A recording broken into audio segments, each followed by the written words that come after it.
Hey guys, welcome back to my YouTube channel. So this is another video, just me trying to explain what I'm understanding or what I'm figuring out, right?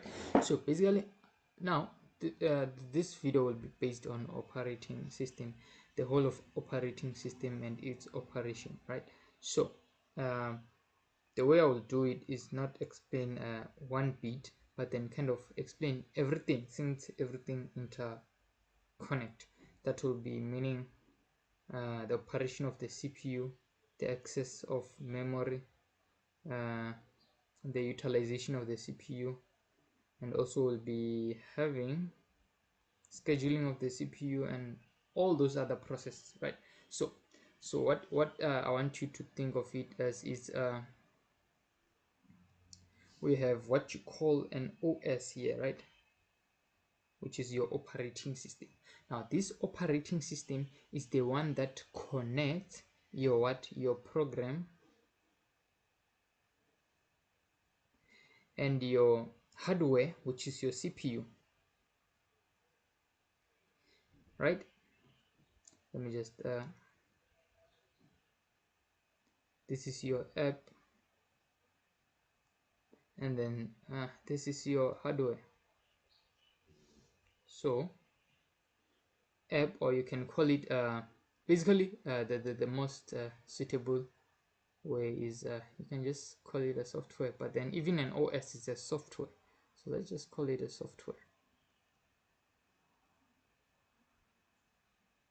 So in order for these two to happen, it means that there must be a communication between the OS first. It doesn't go straight from the program to the CPU to your execution, right? So what happens is that there will be an interface. An interface is a point of communication between the two, and then now this interface between the program and the OS, it is being done by API,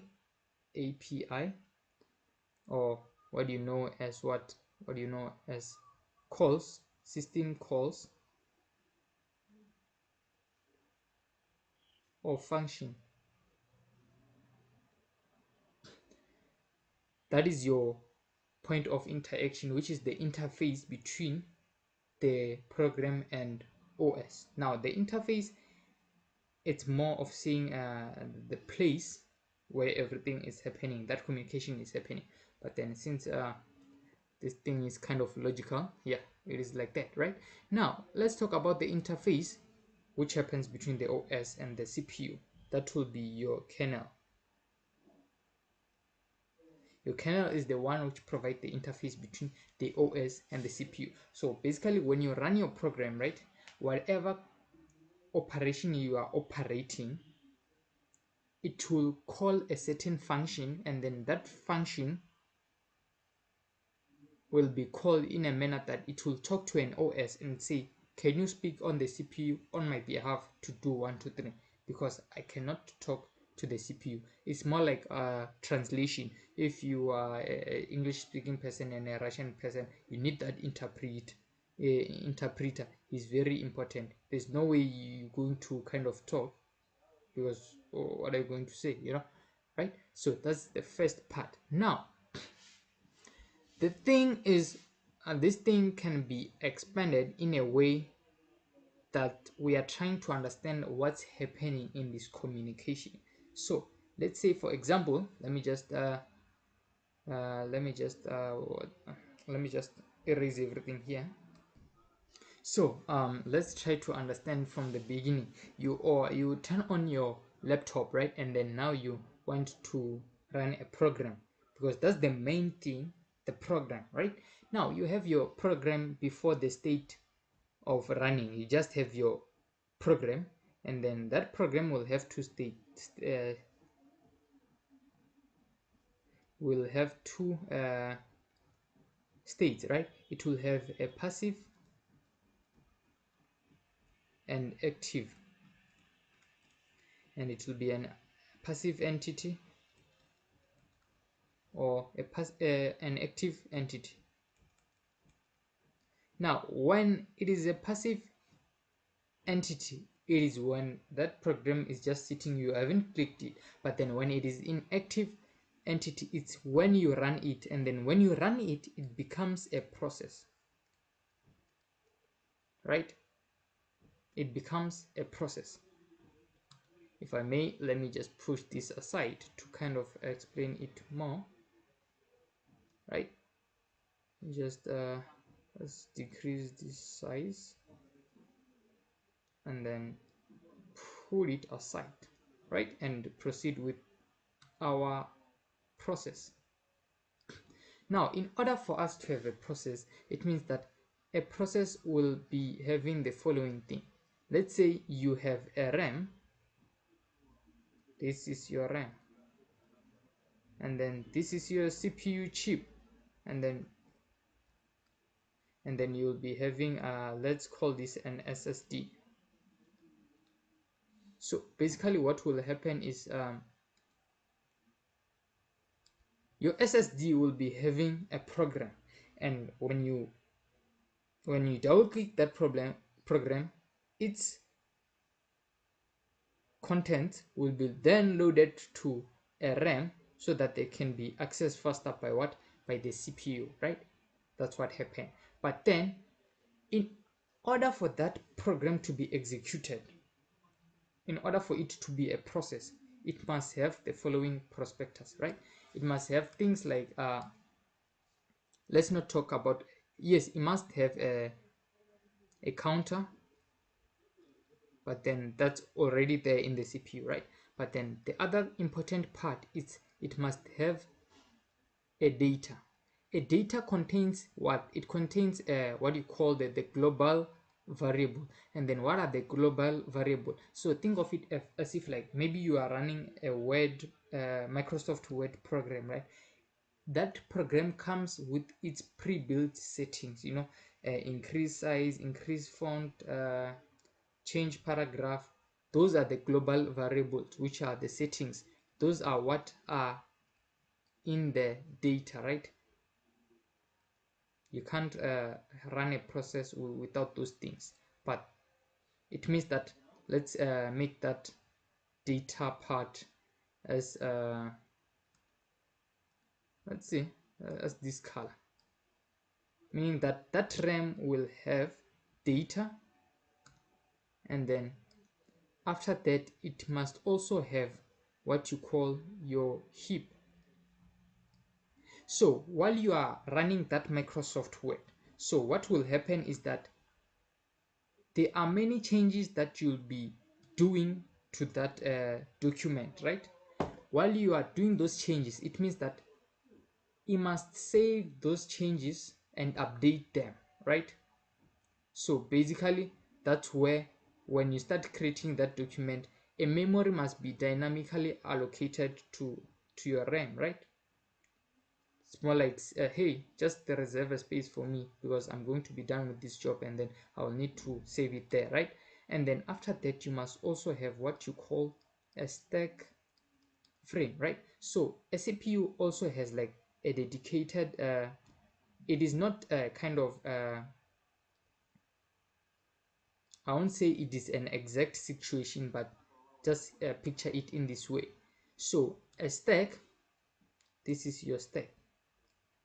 A stack will contain a stack frame. Now that frame will contain things like your, okay, let's call the stack frame. A stack frame will be containing the instruction, the parameters, and also the returning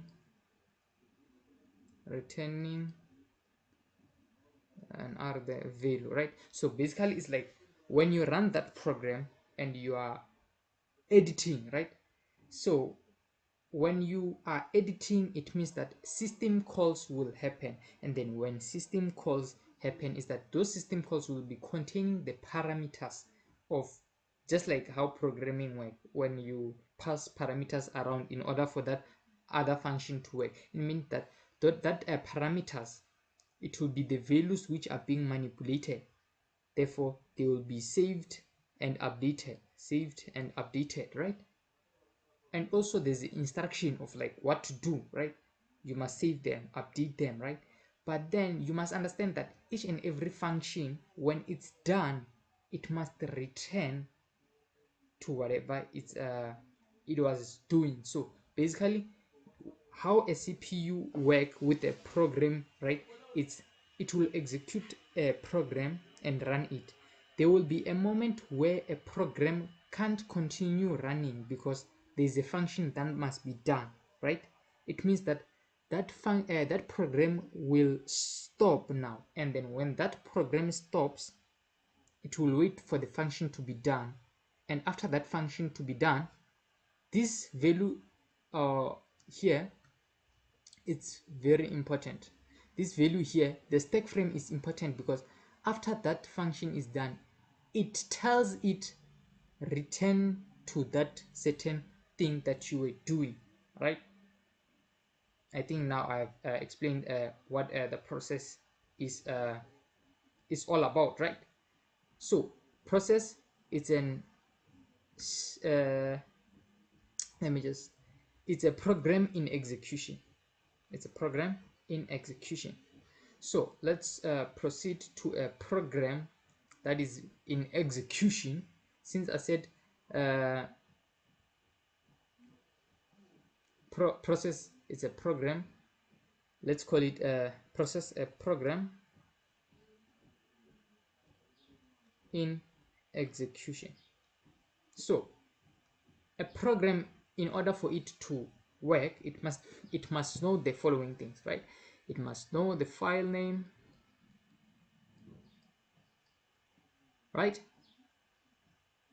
It must know how to create that file or delete it, right?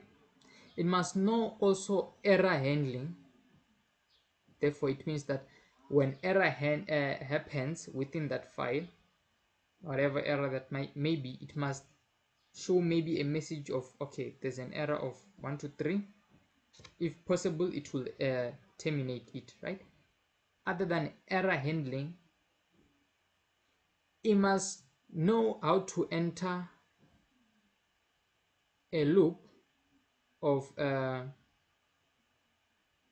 file manipulation. So what happens is that there are things that you can always do. You know, you can create a new file, that's another thing. But to edit that file, you mostly are using the same functions. So that's where it comes in. And then after it is done manipulating, after it is done, after the completion, it must know how to show a message on the window saying that something like we are done, so, yeah, whatever it is. But then after that, it must terminate. That's what happens, right? Now what I've explained is what a program needs to know. Other than that, I've explained what a process must have in order for it to okay. But then here, let's go deep on what's going on for the process within the CPU, right? I'll try to cover everything in a manner that they correlate.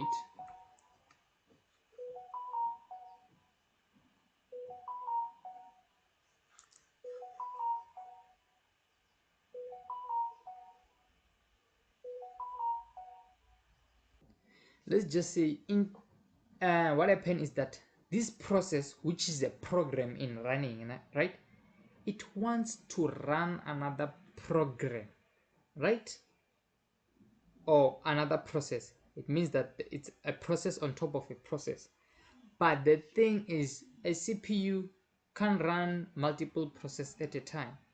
That's where we are having things of a child and a parent process. So let's call it a parent P process. Okay, let's call it a parent process, and then let's call it a child child a child process.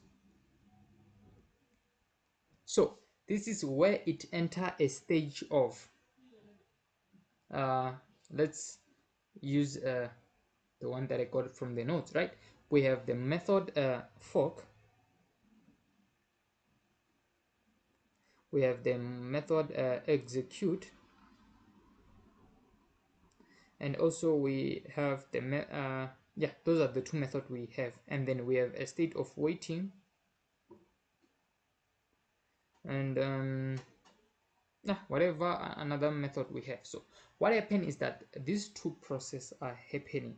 Then when a parent process wants to run a child process, it means that it will go from fork, because the fork is the process where you create another process.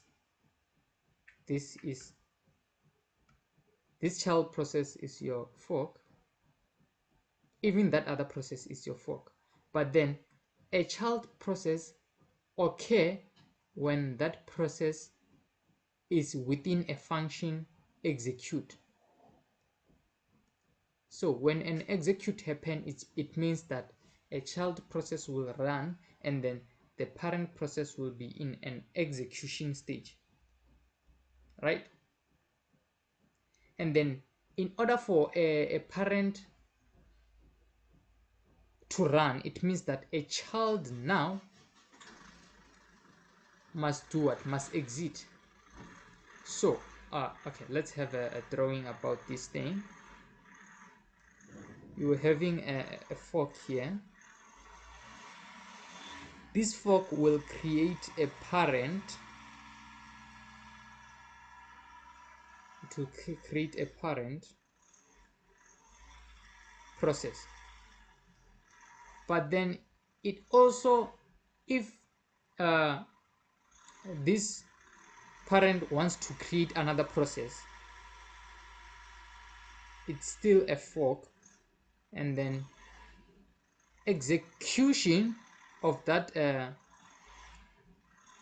new process created. It means that the parent will have to be in a stage of, it must be in a stage of waiting, right? Because CPU can run two processes at the same time, right? It means that now here we'll be waiting. In order for us to exit this waiting, it means that now execution is when the instruction of that child are being run. It means now it must head into an exit, and then after an exit it will go to wait, and that wait will proceed, right? That's when a process creates another process. But then this happen in many ways. So let's proceed with our process on top of another process. Okay, just process on top of another process. Just do that, and I hope you understand this thing, right? So I also kind of like recommend using, when you study using chat, it's all about asking the right questions, right? Now process on another process, on process. So what happened is that a parent process will create a child process, and it can happen in a two ways. But then the most common thing is that they are running same program.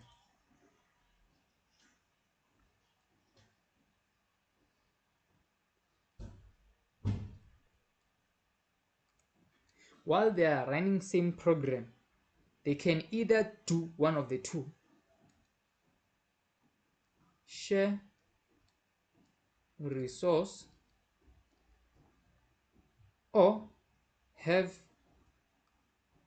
independent resource, meaning everybody have their own resource. And it is important that when we are sharing resource, and then there's a moment where you are manipulating. Let's say both needs to have a value for. What happens is that while one is running, it can happen to update that for into another value, and that is going to cause some serious problem. We don't want that. We don't want that. That's where we need CPU scheduling. So CPU scheduling will allow this to process in order to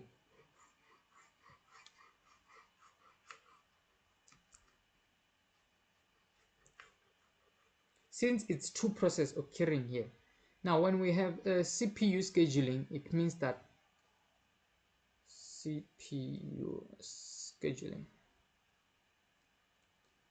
we want to decide who's running at that time in order for us to have efficiency. But then the most important thing about CPU scheduling is maximizing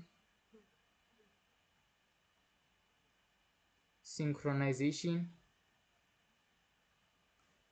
of what? Of the CPU, right? Therefore, we'll be having two ways whereby data is being shared. Let me just call it data shared. Data shared. It is important that in this state we have a state of synchronization, which is synchronization. This is very much needed because in synchronization it means that when a parent send message to a child, if a parent send a message to a child, right, when it sends this message to a child, right, the parent will pause. It will not do any edit, and the child also will pause at the same time and not do anything until it receives. It means that the sender and the receive, they stop their processes until whatever is being sent, it's received. Therefore, if we have where the data is not being shared, meaning it's independent data,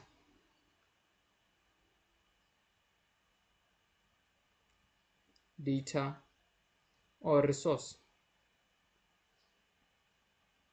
on that manner now you can have what you call asynchronization.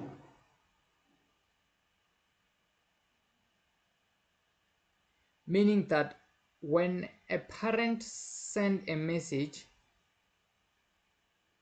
to a child,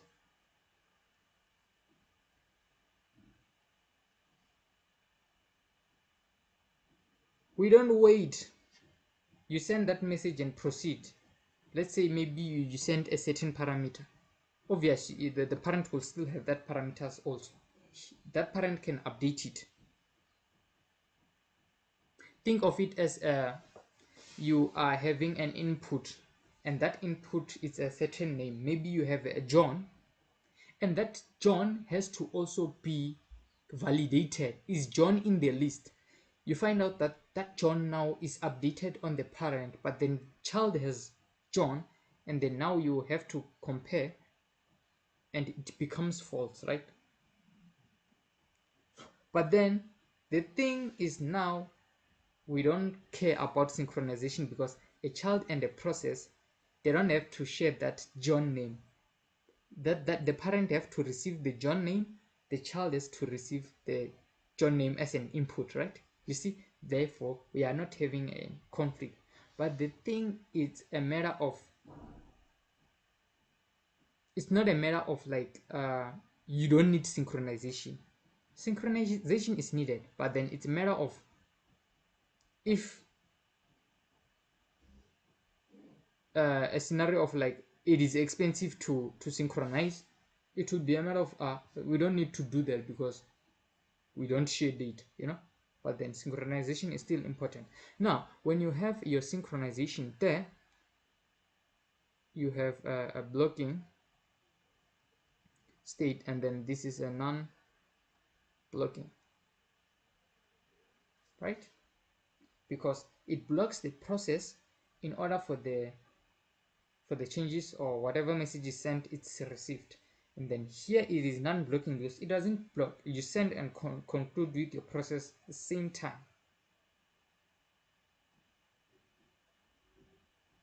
And then these two, we can proceed to them in a manner of this. Okay, let me just but wait, did I erase the whole thing? Yeah, let me erase the whole thing. I shouldn't have removed the CPU. We are still in CPU scheduling. So we'll be having a manner of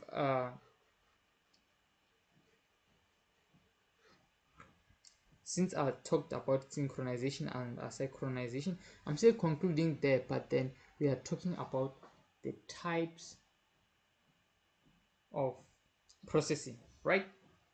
We have symmetric and asymmetric. It's 1S and asymmetric processing. Multiprocessing, I'm sorry, multiprocessing. Asymmetric multiprocessing, it's when one CPU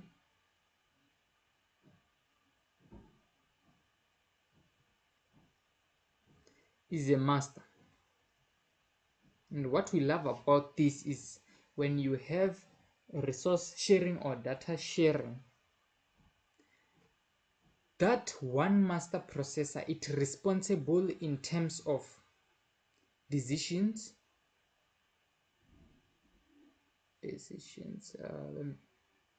Don't judge my English, people. Decision, data access, and also CPU schedule. Those other CPUs, they just execute given task. Therefore, it means that if one processor is a master, there won't be conflicts here because other processes are not interfering with the access of these other things, right? But then when you have symmetric multiprocessing, that's a different story, right? Every PC, it's peer. No, I'm sorry, not PC, CPU. They are peers in which they can also try to access one data at the same time, leading into a conflict. We don't want that. We don't want that. And then let's go back to the process as a whole itself, right? Because now we have went through everything that goes for the process. And then is a process, Z process, die process, right? Now I'm here, I'm having what you call a process. So when you load that program into a memory, it will have its stages where it is a new, which means it has been loaded. Okay, let me just do all of them and then explain them after. Loaded, new, and then after it is loaded, now we want to allocate it to a PC, a CPU, I'm sorry. That is what we are calling it. It is in a ready state. After it is waiting for a PC, a CPU, the CPU will need to execute the instruction. Therefore, it is a running stage. But then, while it is running, what if that process tries to create another process? It means that the main parent process will pause, right? Meaning that it will wait. Meaning that it will be in a waiting stage. After it waits, it means that when the child process is done, that waiting parent, it will be waiting for a CPU to be allocated to it, which is the ready, and then its instruction are ran. After everything is done, it is then terminated. So how does this whole thing go? You load a new program, and then when you load it, it waits for a CPU. Therefore, it will be in its ready state, and then while it is ready, waiting for a CPU, when it gets a CPU, the CPU will execute the instruction that will be the running. But then what if when it is running, it opens another process? It means that it will have to wait, which means it goes back into a waiting, and after waiting, it goes back in. While it's waiting, it is waiting for a CPU to be allocated, which means it's same state as ready state. But then after ready, you can go back to what, to running, and then after executing, you are done everything, you go back to your terminated process.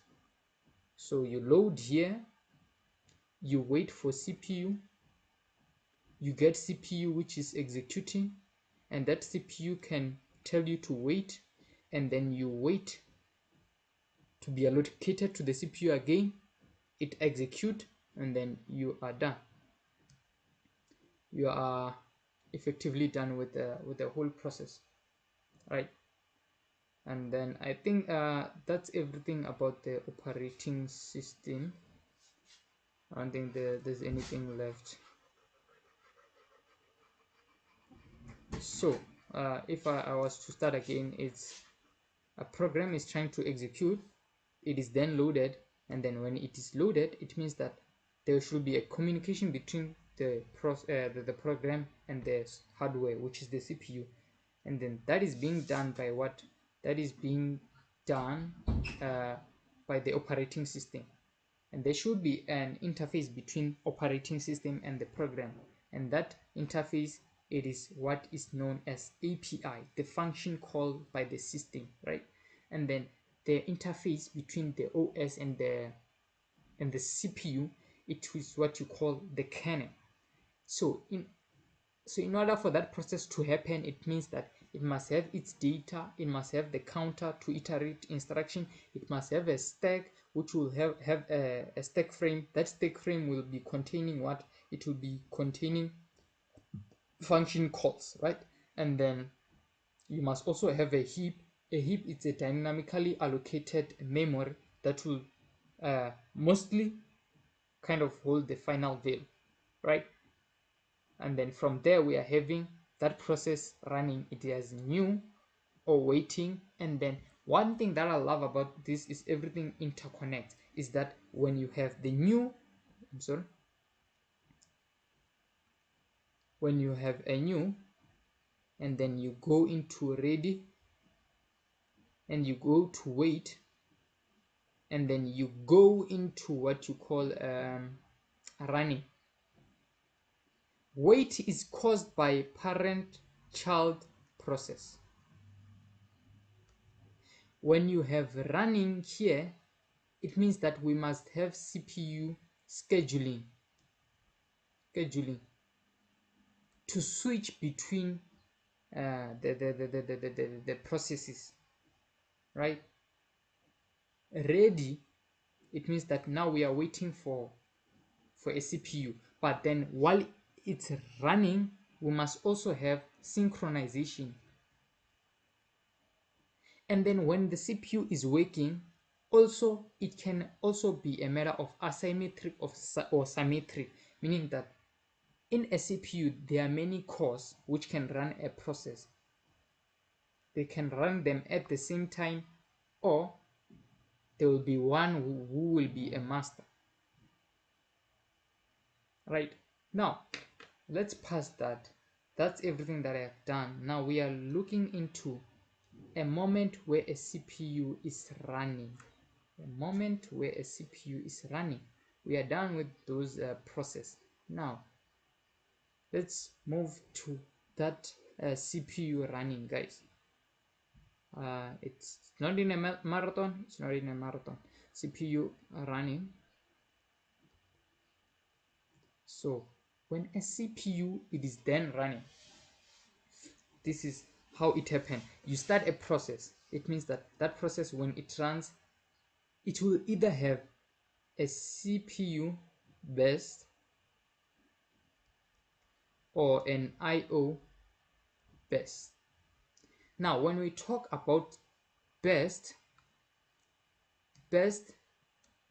is the time when process or processes uses CPU or IO burst. This is the time when the CPU is being used by a process, or the time where an IO is being used by a process. Now the CPU one, it's very direct, but then when we talk about IO, it's talking about the input, the output. What are you trying to input? It's like the time when you are loading disk. I'm sorry, what happened there? Let's go back. Wait. Okay, let me just pause and fix this. Okay, yeah, it is fixed. And then, yeah, that's it about the CPU burst and the IO burst. So it will have its moment, and then the thing is like the shortest time it's when it's loading, and then the longest time is when CPU is very fast. But then if obvious you're using a program for a long time, the CPU will work for that whole time, because there's no way you can load a program for a long time. Even my laptop is using an HDD. I think for it to boot, it kind of access data for about 1 minute. So you see, therefore I can use that program for like even hours. That means the shortest time can be of an IO and CPU. But also a CPU can also have its own shortest time, trying to process maybe the input, whatever it may be processing or doing. Okay, also we have also another definition which will be a CPU bound. Okay, let me just CPU bound, or an IO bound, not a burst. Now a bound just means that that process depends on a CPU, and a burst will be meaning that process, the time that is a process, a time when a process is using a CPU. So bound just mean that process depends on that certain thing, and the burst will be meaning the time when the process is using that certain thing. It will be either a CPU or an IO. IO is not all about keyboards, USB. It's also the moment when a memory is being accessed. So I think I'm done with everything here. Thanks for watching this video. If you found it helpful, yeah, it will be very much I don't know what to say. I would like the feedback on if I was very helpful while teaching this and everything. And then you can just, I don't know, subscribe if you want. I mean, I just upload like once in a lifetime, when I feel like I kind of understand the certain thing. I will not upload a video in terms of I'm not understanding, even if I have a little understanding, but then I must have an overall understanding of what I'm talking about. So yeah, thanks for watching this video. And then if you kind of feel like there was something that I missed or something that I misspoke, you can just leave a comment, and then that would also help me, as I'm also a current enrolled student, right? So have a good day or exam, whatever you may be watching this video for.